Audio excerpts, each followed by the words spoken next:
বন্ধুরা আমি তোমাদের শ্রাবণী আজকে একটা নতুন রান্না দেখাচ্ছি, সেটা হচ্ছে বাঁধাকপির ভর্তা। বাঁধাকপি তো একঘে অনেক রকম খাওয়া হয়ে গেছে, তাই মাঝে মাঝে জিভের স্বাদ পাল্টানোর জন্য একটু অন্যরকম রান্না করতে হয়। যাই হোক, বাঁধাকপির ভর্তা দিয়ে গরম ভাত একবারে চেটে ফুটে খাওয়া যাবে এরম।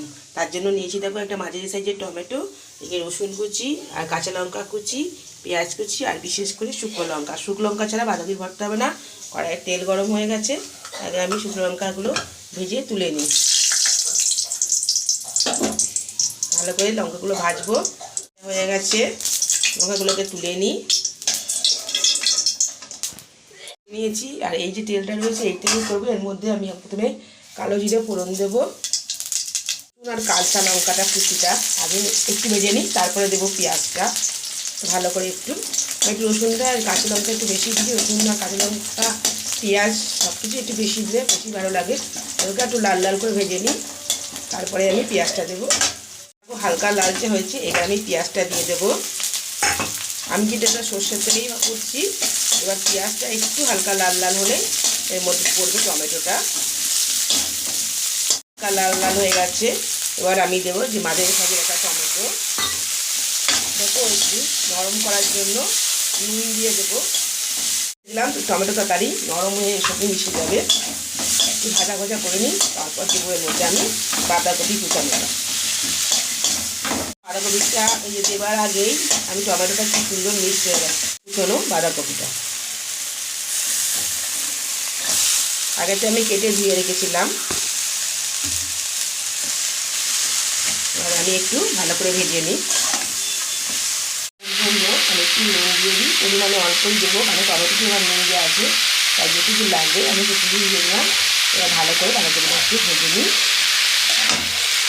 এবার এর মধ্যে একটু হলুদ দিয়ে দেবো, দিয়ে আবার একটু ভালো করে ভাজবে। জলটা অনেক কমে গেছে, আরও কমবে, আরও শুকাবে এটা। তো ভাজাটা আমার কমপ্লিট। এবার এটাকে ঠান্ডা করে আমি মিক্সিতে পুরো ভাজে নেবো। বাঁধাকপিটা ঠান্ডা হয়ে গেছে, এবার বাঁধাকপিটাকে আমি মিক্সিতে ভালো করে পেস্ট করে নেব।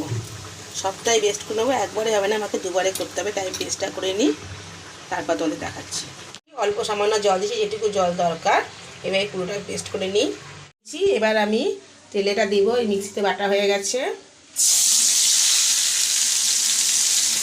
দিয়ে এবার একটু ভাজা ভাজা করে নিই, পরে নুন মিষ্টিটা দেবো আর একটু লাগে। বাঁধাকপি ভর্তাটা অনেকটা শুকিয়ে উঠেছে। এদিকে দেখো যে 4টে লঙ্কা আমি ভেজে রেখেছিলাম বাঁধাকপি ভর্তাতে দেবো বলে, এবার এটাকে আমি ভালো করে নুন দিয়ে হাতে মাখিয়ে দিচ্ছি। ভর্তাতে শুকনো লঙ্কা না দিলে ভালো লাগে না, তাহলে ভর্তাই মনে হয় না। যাই হোক, এটাকে ভালো করে আমি মাখিয়ে নিই। ও হয়ে গেছে, এবার আমি এটা ভর্তার মধ্যে মিশিয়ে দিলাম। ভালো করে মিশিয়ে দিই। নুনটা কম ছিল, লঙ্কার সঙ্গে দিয়েছি। এবার একটু সামান্য মিষ্টি দিয়ে আর একটু শুকনো শুকনো হলে আমি নামিয়ে নেবো। অল্পটুকু তেল ছিটিয়ে দেবো। তৈরি হয়ে গেছে আমার বাঁধাকপি ভর্তা। অসাধারণ একটা রেসিপি। বাঁধাকপিটা অনেক রকমভাবে খেয়েছো, এইভাবে খেয়ে দেখো, গরম ভাত দিয়ে দারুণ লাগে খেতে। যাই হোক, ভালো লাগলে সাবস্ক্রাইব করে বেল আইকনটা প্রেস করতে ভুলো না। আর সকলকে দেখার জন্য ধন্যবাদ।